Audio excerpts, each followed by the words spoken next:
Shalom, Shalom. Ya, saya juga menyapa Bapak Ibu yang menonton secara live streaming. Shalom.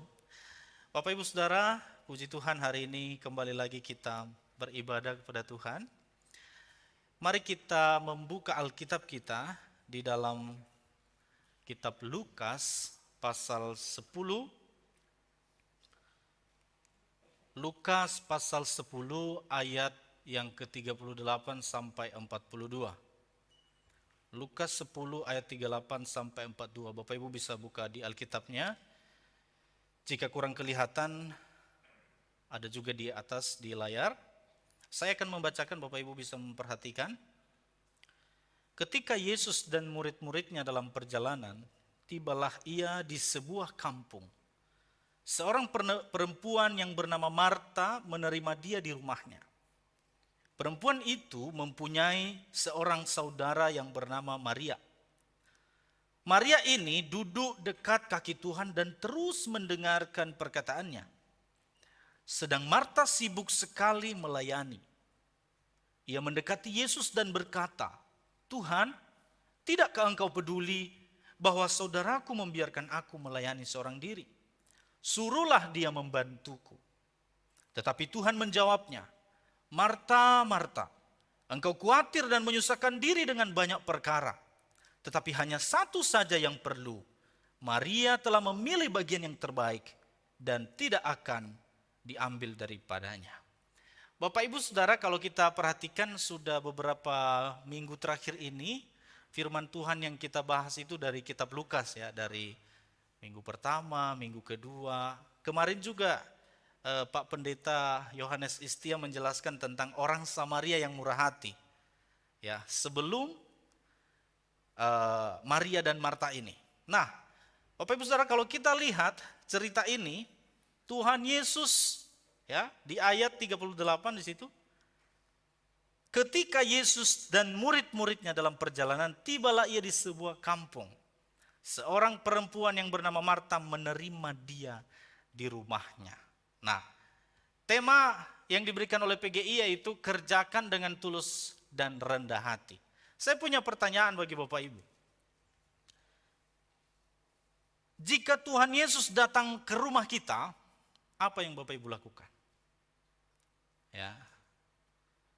Jikalau apa yang dialami oleh Maria dan Marta ini juga terjadi dalam keluarga kita, apa yang kita lakukan?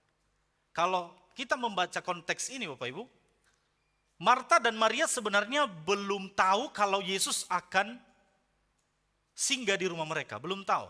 Ini tiba-tiba. Nah, kalau misalnya suatu saat Tuhan Yesus tiba-tiba datang ke rumah kita, apa yang harus kita lakukan? Ya, jangan Tuhan Yesus lah, misalnya presiden lah misalnya. Atau wali kota misalnya. Atau gembala jemaat misalnya. Tiba-tiba datang ke rumah. Apa yang Bapak Ibu lakukan? Umumnya ibu-ibu pasti sibuk itu.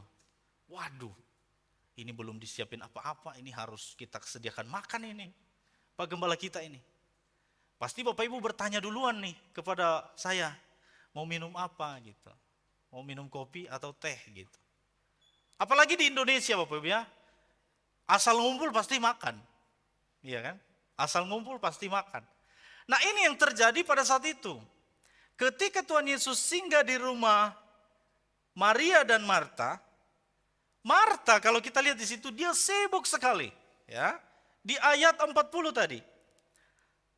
Sedang Marta sibuk sekali melayani. Apa yang Marta lakukan waktu itu? Dia sibuk mempersiapkan makanan buat rombongan Tuhan Yesus. Ada Tuhan Yesus dan ada murid-muridnya di situ. Nah, kita belajar hari ini ada 3 tokoh di sini. Ada Maria, ada 4 tokoh. Ada Maria, ada Marta, ada Tuhan Yesus dan ada murid-muridnya. Sebenarnya ada satu lagi saudara Maria dan Marta, yaitu Lazarus, tapi tidak diceritakan di sini. Mereka ini 3 bersaudara, Maria, Marta, Lazarus. Nah, hari ini kita belajar bersama-sama tentang Marta ini, Marta Maria. Kalau kita melihat Bapak Ibu Saudara, di ayat 40, sedang Marta sibuk sekali melayani. Ya. Marta sibuk sekali melayani. Ini merupakan sesuatu hal yang harus dalam pelayanan. Ya. Banyak orang menafsirkan ayat ini bahwa Marta itu salah karena terlalu sibuk melayani. Maria lah yang lebih benar karena dia duduk dekat kaki Yesus. Nah, kita bersama-sama lihat hari ini. Ya. Marta sibuk sekali melayani.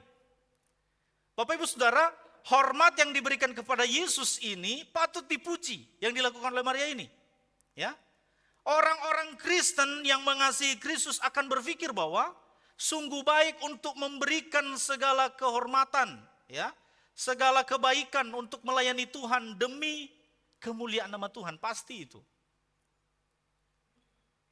Kalau Tuhan Yesus datang ke rumah kita, pasti kita ingin memberikan yang terbaik buat Tuhan Yesus.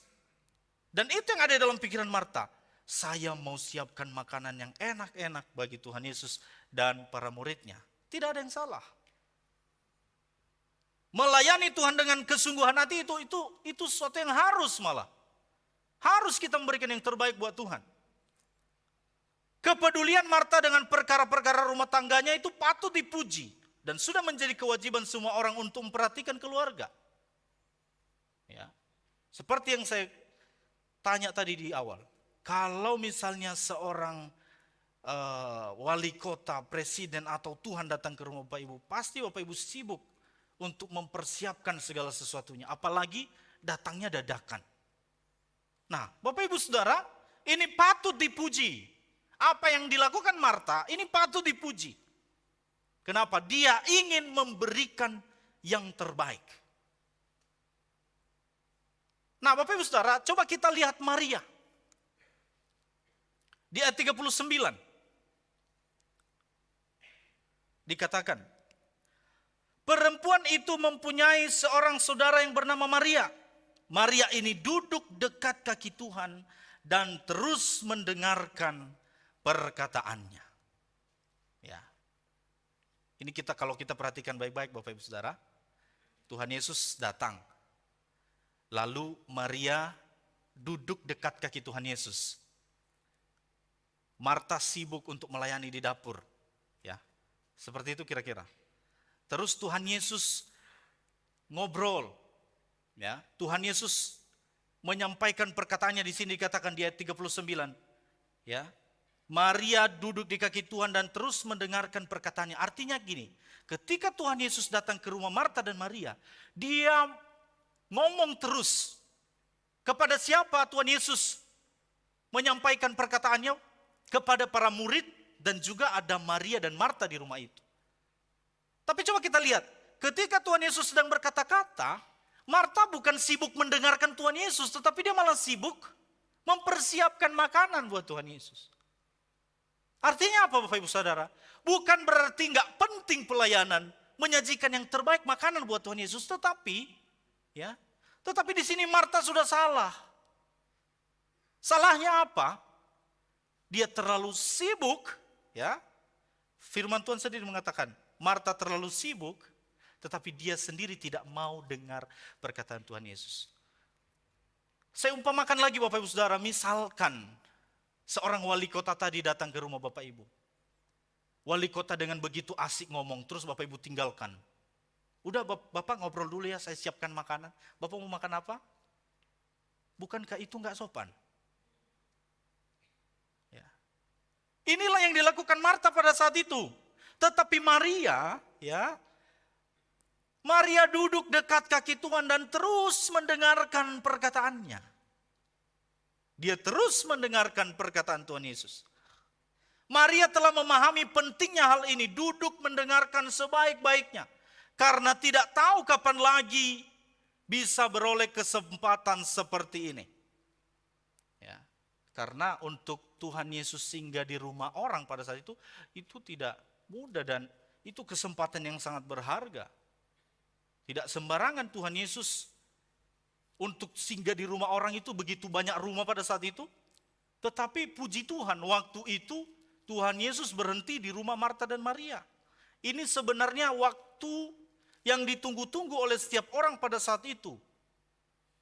Tetapi Maria di sini mengambil kesempatan yang baik dan duduk dekat kaki Tuhan.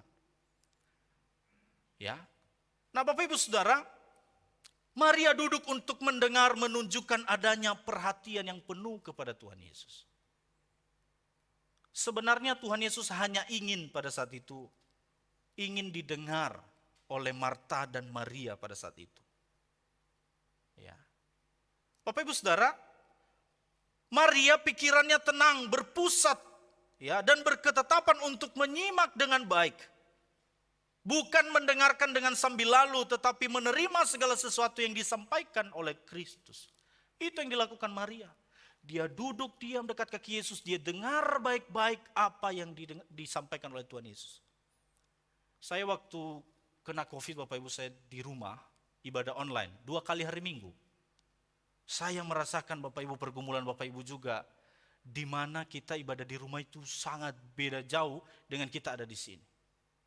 Walaupun esensinya sebenarnya sama. Ya, godaannya lebih banyak di rumah.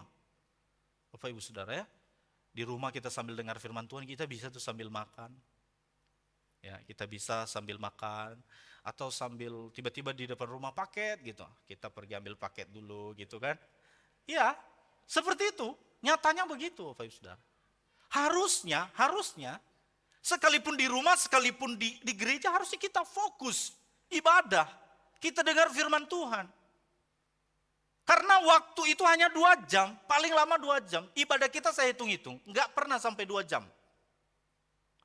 Ya. Rata-rata itu 2 jam ke bawah. Singkat sebenarnya. Saya perhatikan juga Bapak Ibu ya. Ini dulu, sekarang enggak. Udah jam 11.30, khotbahnya belum selesai. Itu kayak kursi itu panas tuh. Iya benar, lihat jam terus. Bapak Ibu Saudara, apa yang mau dikejar? Marta waktu itu duduk diam dengar Tuhan Yesus, Maria. Tetapi Marta sibuk sekali. Akhirnya Bapak Ibu Saudara, Marta sudah mulai kelelahan. Dia mulai kelelahan. Maka Marta mengatakan di situ, kalau kita perhatikan Bapak Ibu Saudara, di ayat 40 bagian B. Tuhan, tidakkah engkau peduli bahwa saudaraku membiarkan aku melayani seorang diri? Suruhlah dia membantu aku.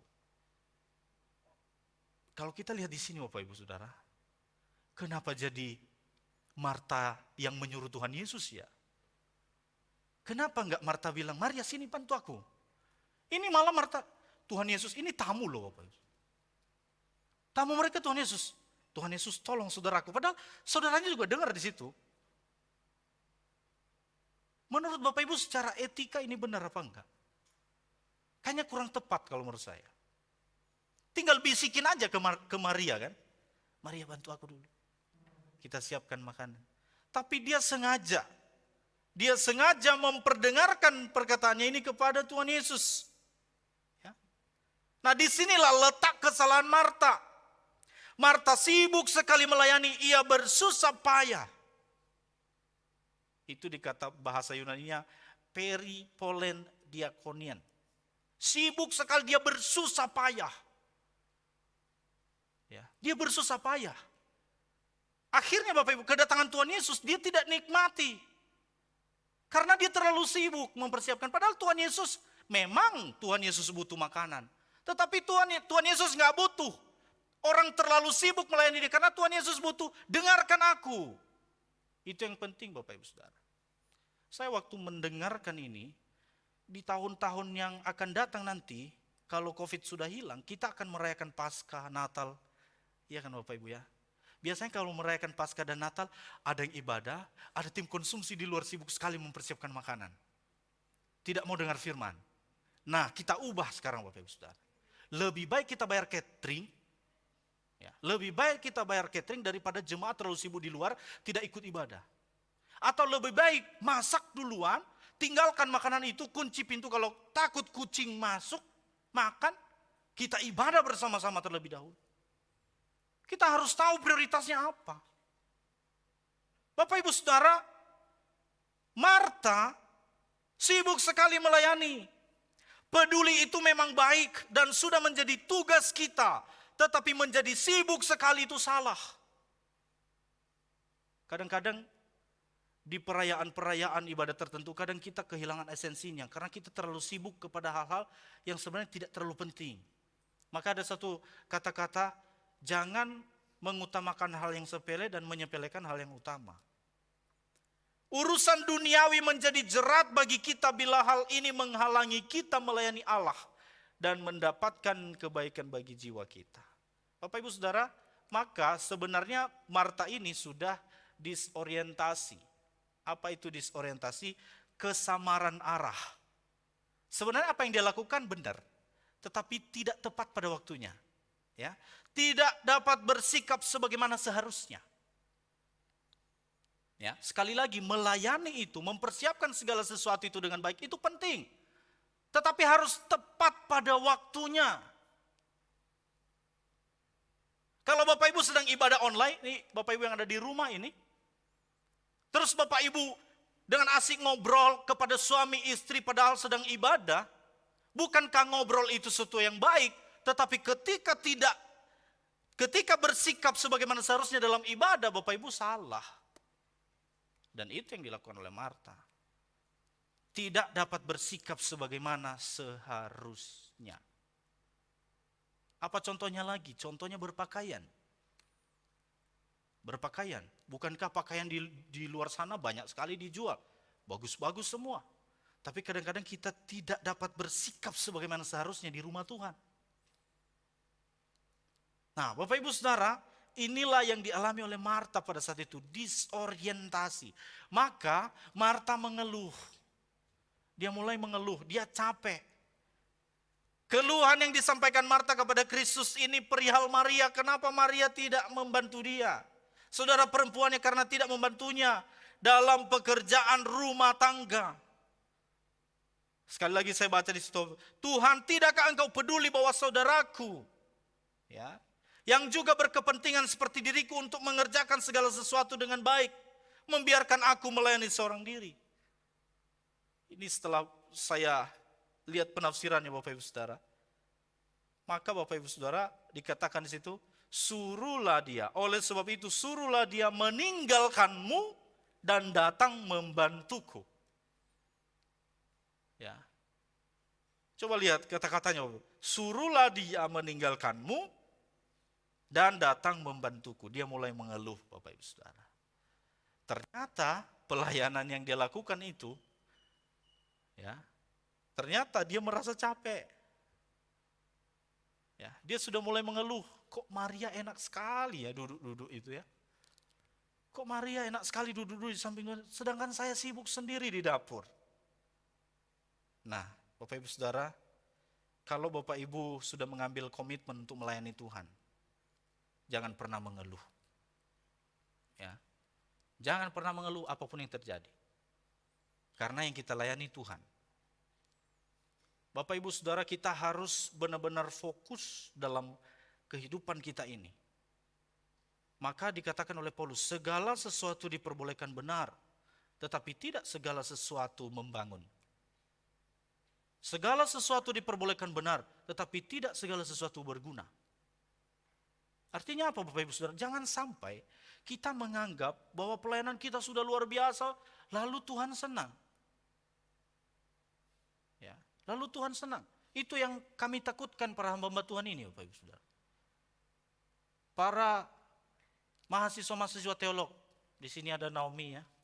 Dia sudah menjalani 1 tahun di Batu. Waktu sebelum dia berangkat saya bilang, saya ceritakan beginilah nanti pembentukan di asrama. Waktu dia pulang kemarin liburan bagaimana? Betul katanya. Tidak mudah. Nah ini yang kami takutkan para hamba Tuhan Bapak Ibu Saudara. Terlalu sibuk melayani, tapi justru nggak dekat dengan Tuhan. Khotbahnya bagus, pelayanannya bagus, keliling-keliling Indonesia. Bahkan sampai ke luar negeri. Itu bagus. Tetapi jangan sampai karena kesibukan-kesibukan itu justru menjauhkan kita daripada Tuhan. Ya. Ini jujur Bapak Ibu Saudara. Di kalangan kami hamba-hamba Tuhan, seringkali lebih banyak baca buku daripada baca Alkitab. Ya. Seringkali begitu. Padahal persekutuan dengan Tuhan, duduk dekat kaki Tuhan itu terpenting dalam kehidupan kita. Sikap Marta ini bisa mengecilkan hati Maria dalam kesalehan ibadah. Seharusnya Marta memujinya karena perbuatan Maria itu. Semestinya dia mengatakan bahwa perbuatannya itu benar. Namun bukannya melakukan demikian, Marta malah menyalahkan saudaranya itu karena tidak melakukan kewajibannya. Marta sudah kehilangan fokus. Tuhan Yesus datang ke rumahnya bukan minta makanan. Saya percaya Tuhan Yesus ada di rumah kita masing-masing. Amin. Apa yang Bapak Ibu lakukan tiap hari untuk Tuhan Yesus di rumah Bapak Ibu Saudara? Kenapa? Karena Tuhan ada di rumah kita masing-masing. Jangan sampai Bapak Ibu terlalu sibuk bekerja. Tuhan Yesus tunggu-tunggu kapan orang ini berdoa. Sibuk bekerja, pergi pagi, pulang malam. Pergi sebelum matahari terbit, pulang sesudah matahari terbenam. Ditunggu lagi sama Tuhan Yesus. Kapan orang ini berdoa? Pulang kerja langsung tidur. Bapak Ibu, bukankah kita sering mengalami hal demikian? Perhatikanlah Bapak Ibu Saudara bahwa bukan merupakan hal aneh bila orang-orang yang giat beribadah menjumpai halangan dan cercaan menawarkan hati dari orang-orang di sekeliling mereka. Bukan saja mendapat perlawanan dari musuh, tetapi juga tuduhan dan kata-kata pedas dari teman-teman mereka. Ini saudaranya sendiri loh. Marta menganggap bahwa Maria itu sudah salah bertindak. Harusnya kamu gak duduk di dekat kaki Tuhan Yesus. Harusnya kamu bantu aku. Itulah sikap daripada Marta pada saat itu. Sekali lagi Bapak Ibu, tidak salah kita sibuk melakukan yang terbaik untuk Tuhan melalui pelayanan kita. Tapi harus tepat pada waktunya. Sasaran kita harus jelas Bapak Ibu Saudara. Ya, sasaran kita harus jelas. Maka kalau kita perhatikan, di ayat 41, Marta ditegur Tuhan Yesus. Di ayat 41 mengatakan, tetapi Tuhan menjawabnya, Marta, Marta, engkau khawatir dan menyusahkan diri dengan banyak perkara. Jelas Bapak Ibu Saudara. Tuhan Yesus sendiri yang bilang. Nah, Tuhan Yesus menegur Marta walaupun saat itu yang merupakan tamunya. Tuhan Yesus tamu pada saat itu, tetapi dia menegur Marta. Sebenarnya ini kata-kata yang halus sekali Bapak Ibu Saudara. Halus sekali. Kalau kita mungkin berada di sekitar Jawa ini, ya mungkin seperti ini jawabannya. Tapi coba ini dilakukan di Sumatera gitu ya. Apa pula kau nyuruh-nyuruh aku?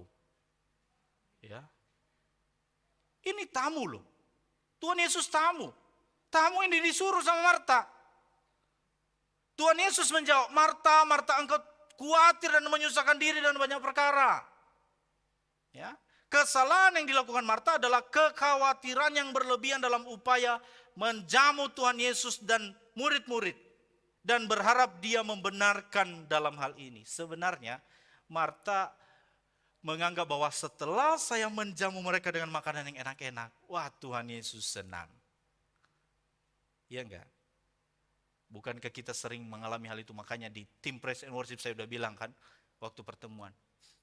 Biarlah rohmu menyala-nyala dan layani Tuhan. Ingat, yang kita layani Tuhan, bukan manusia. Ya. Jangan sampai permainan musik kita begitu bagus, worship leader bagus sekali, singer bagus, tapi gak berkenan di hadapan Tuhan, kan kita udah buang-buang waktu. Ya. Namun ia justru menegurnya, Tuhan Yesus menegurnya di hadapan banyak orang. Ya. Tuhan Yesus menegurnya pada saat itu ada murid-muridnya, ada juga Maria di situ. Nah, Bapak Ibu Saudara, kalau kita melihat kelanjutan ini, tidak diceritakan bagaimana kehidupan Marta dan Maria setelah Tuhan Yesus pergi dari rumah mereka. Tetapi ada satu ayat firman Tuhan berkata bahwa barang siapa dikasihi Kristus, barang siapa kukasihi, ia kutegur dan kuhajar. Artinya apa Bapak Ibu Saudara? Kita tidak luput dari segala kesalahan-kesalahan dalam kehidupan kita. Tetapi Tuhan Yesus berkata, kalau aku mengasihi engkau, engkau kutegur dan kuhajar. Kita harus bersedia untuk ditegur oleh firman Tuhan. Kita harus bersedia ditegur oleh Tuhan. Supaya fokus kita benar. Supaya fokus kita jelas. Tuhan Yesus sebenarnya secara tidak langsung sedang meluruskan fokus Marta ini. Ya. Nah, Bapak Ibu Saudara, yang ditegur olehnya adalah sikap khawatir dan menyusahkan diri dengan banyak perkara. Tuhan Yesus tidak senang karena Marta menyangka bisa menyenangkan dia dengan perjamuan yang mewah dan hebat hingga membuat bingung diri sendiri saat menyiapkannya. Ya. Maka Bapak Ibu Saudara, pelayanan itu jika dikerjakan pada saat dan tempat yang tepat, kekhawatiran dan kesibukan Marta itu baik. Namun saat ini, di konteks ini, ada hal lain yang harus dikerjakan. Sesuatu yang jauh lebih perlu karena itu harus dilakukan terlebih dahulu dan harus sangat diperhatikan. Ya. Saya rasa Bapak Ibu setuju dengan apa yang saya katakan ini, Bapak Ibu Saudara. Bahwa jika dikerjakan pada saat dan tempat yang tepat itu baik. Ya. Sebenarnya baik apa yang dilakukan Marta, tetapi tidak pada waktu yang tepat. Ya. Jangan juga Bapak Ibu setelah saya menyampaikan firman Tuhan ini, ya sudahlah enggak usah kita melayani, kita duduk aja dekat kaki Tuhan. Enggak begitu dong. Tuhan enggak bermaksud begitu. Nah, Bapak Ibu Saudara, ayat 42. Tuhan Yesus berkata begini, tetapi hanya satu saja yang perlu, Maria telah memilih bagian yang terbaik, yang tidak akan diambil daripadanya. Sekarang Bapak Ibu Saudara, sikap kita sebagai orang Kristen. Sikap kita, Tuhan mau dua hal. Ya. Yang pertama, dekat dengan Tuhan merupakan pilihan terutama. Duduk dekat kakinya. Ada di kolom itu, bersedia untuk baca firman, untuk berdoa, membangun persekutuan dalam rumah tangga. Sebenarnya enggak terlalu ribet. Ya. Kita baca firman Tuhan itu menunjukkan kita pengen tahu apa yang Tuhan mau. Kita pengen tahu sebenarnya bagaimana histori daripada perjalanan bangsa Israel sampai nanti pada pewahyuan. Kita pengen tahu semua apa yang harus kita lakukan, apa yang tidak boleh kita lakukan. Semua kita lihat di dalam firman Tuhan itu. Nah, kalau kita nggak pernah baca firman Tuhan, kita tahu apa? Ada dua hal dalam mempelajari firman Tuhan, secara aktif dan secara pasif. Secara pasif adalah seperti Bapak Ibu Saudara saat ini sedang mendengarkan saya. Bapak Ibu pasif, kenapa Bapak Ibu hanya duduk mendengarkan saya? Itu pun kalau dengar. Kalau pikirannya nggak kemana-mana kan? Yang kedua secara aktif. Secara aktif apa? Bapak Ibu baca sendiri di rumah. Bapak Ibu cari segala sumber. Di YouTube kah? Di manakah? Saya kalau bertemu dengan Bapak Tambunan, saya selalu senang Bapak Ibu. Karena diskusi kami selalu bahas soal Alkitab. Ya. Beliau sangat giat belajar. Kita harus punya semangat itu Bapak Ibu Saudara, bahwa baca firman itu merupakan satu makanan rohani saya, satu kebutuhan saya. Ya. Baca firman Tuhan, berdoa, membangun persekutuan dalam rumah tangga. Ini yang penting, jauh lebih penting dari segalanya. Ya. Jauh lebih penting dari segalanya dan tidak membutuhkan waktu yang berhari-hari Bapak Ibu Saudara, berjam-jam. Tuhan tidak menuntut kita harus memberikan 2 jam tiap hari atau 5 jam tiap hari, 6 jam. Tuhan nggak pernah menuntut kita seperti itu, tetapi Tuhan pengen kita belajar firman Tuhan. Tuhan pengen kita berdoa. Tuhan lihat kesungguhan hati kita kepadanya. Ya. Bapak Ibu Saudara, ini juga menegur kita para hamba-hamba Tuhan. Baik gembala, pendeta, penatua, seluruh para pemusik ini. Kita boleh punya program kerja yang baik. Kita boleh begitu semangat melayani. Tapi tanpa persekutuan kedekatan kita dengan Tuhan, maka sebenarnya kita sudah kehilangan fokus. Maka Bapak Ibu Saudara, coba perhatikan doa-doa kita dalam keluarga kita. Ya, coba kita perhatikan masing-masing.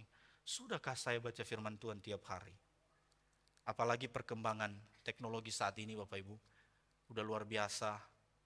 Ya, bisa tinggal klik renungan langsung muncul. Di situ ada suara Ibu Pendeta Nerti yang lembut sekali. Selamat pagi Bapak Ibu Saudara. Saya dengar itu setiap Selasa. Saya setiap Senin. Enggak perlu baca sebenarnya. Bu Pendeta sudah bacakan, kita tinggal dengar. Sambil di mobil atau di motor. Bisa pakai headset tapi jangan terlalu gede suaranya. Bisa. Enggak ada alasan untuk tidak punya waktu sebenarnya. Bisa Bapak Ibu Saudara. Tuhan hanya pengen kita seperti ini sebenarnya. Tapi kadang-kadang kita tidak mau lakukan. Saya juga bingung. Dengan duduk dekat kaki Kristus sambil mendengarkan perkataannya, kita menunjukkan kesediaan untuk menerima dan juga kepatuhan serta menyerahkan diri sepenuhnya kepada bimbingan perkataannya. Ya. Ketika kita mau baca firman, ketika kita mau berdoa, kita sedang menunjukkan bahwa saya mau taat kepada Tuhan. Saya mau ikut apa maunya Tuhan. Sebenarnya seperti itu. Dan Maria telah mengambil sikap yang baik. Maka Bapak Ibu di dalam Mazmur pasal 84 ayat 11 dikatakan, sebab lebih baik 1 hari di pelataranmu daripada 1000 hari di tempat lain. Lebih baik berdiri di ambang pintu rumah Allahku daripada diam di kemah-kemah orang fasik. Saya tidak mengatakan kepada Bapak Ibu tiap hari Bapak Ibu harus ke gereja. Gak usah kerja. Ke gereja nanti uang turun dari langit. Dikasih kepada Bapak Ibu Saudara. Bukan seperti itu cara mendefinisikannya.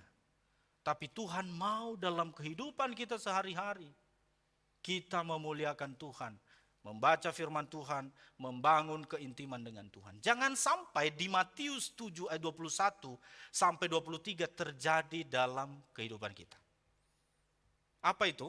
Di ayat 21. Bukan setiap orang berseru-seru kepadaku, Tuhan, Tuhan, akan masuk ke dalam kerajaan sorga. Melainkan dia yang melakukan kehendak Bapakku yang di sorga. Bukan soal mulut kita, Tuhan, Tuhan gitu. Bukan soal bagaimana kita melayani, tetapi Tuhan menuntut kita di sini melakukan kehendak Bapa di sorga. Dan Maria telah melakukan hal itu. Di ayat 22, ini lebih mengenaskan lagi.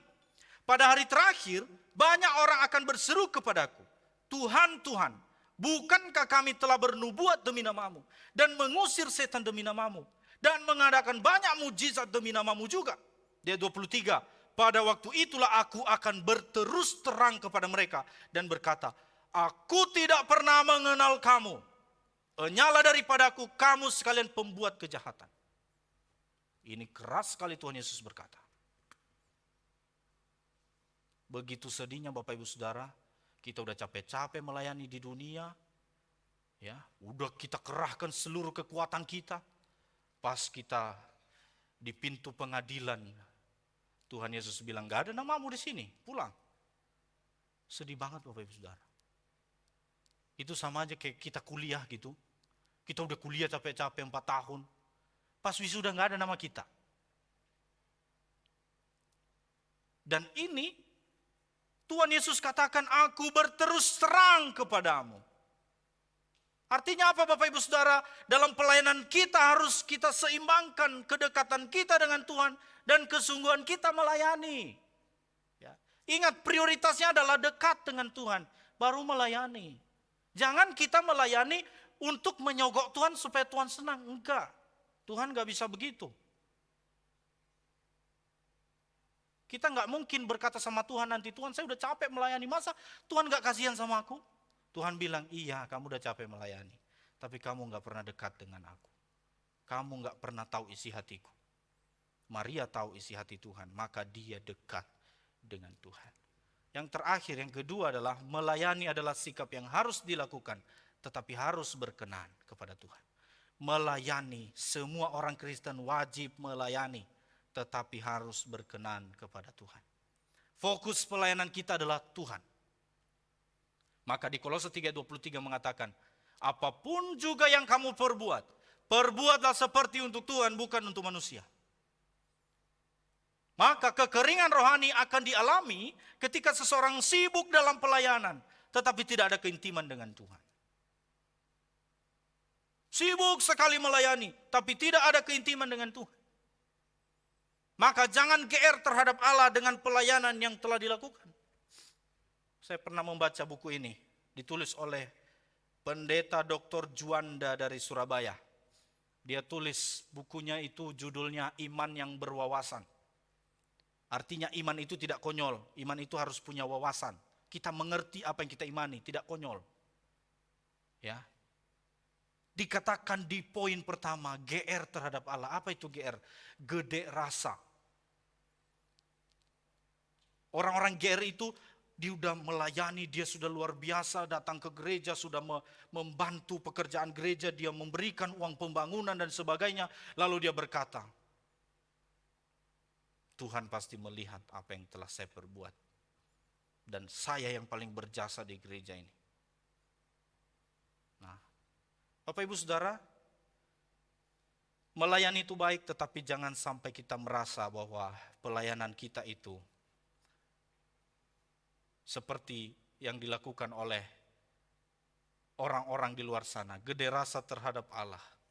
Menganggap bahwa ketika sudah melayani maka hidupnya pasti berkenan di hadapan Tuhan. Belum tentu. Belum tentu Bapak Ibu Saudara. Bagaimana cara mengujinya? Ini masalah personality. Ini masalah hubungan kita dengan Tuhan. Tuhan yang bisa menilai. Saya nggak bisa menilai Bapak Ibu Saudara. Kenapa? Kita bisa kok munafik. Kita bisa berpura-pura di hadapan orang. Menunjukkan segala kebaikan kita. Tapi yang lihat itu Tuhan. Bukan kita yang bisa menilai. Orang di samping kita, istri atau suami kita pun bisa kita tipu, tapi kita tidak bisa menipu Tuhan. Bapak Ibu Saudara, maka tetaplah rendah hati dan lakukan dengan tulus dalam pelayanan yang telah Tuhan percayakan. Mungkin firman Tuhan ini agak keras bagi kita, tetapi Tuhan Yesus berkata tadi, barang siapa kukasihi ia akan kutegur. Saatnya kita mengubah pola pikir kita Bapak Ibu Saudara. Saatnya kita mengubah fokus kita kepada Tuhan. Kita melayani dengan sungguh-sungguh, dengan capek pun kita tidak akan pernah mengeluh karena kita melayani untuk Tuhan. Sang pemilik hidup kita. Marta tidak salah dalam melayani, tetapi dia salah fokus, dia disorientasi. Tetapi Maria dipuji oleh Tuhan Yesus di ayat 42. Tetapi hanya satu saja yang perlu. Maria telah memilih bagian yang terbaik, yang tidak akan diambil daripadanya. Mari kita perhatikan hidup kita masing-masing. Kita koreksi diri kita, Tuhan, seberapa dekat aku dengan Tuhan. Ya, seberapa dekat aku dengan Tuhan? Kalau misalnya kurang dekat selama ini atau bahkan sama sekali tidak ada kedekatan dengan Tuhan, mulai hari ini bangun hubungan yang baik dengan Tuhan. Amin. Amin. Puji Tuhan. Kiranya firman Tuhan dapat memberkati kita semua.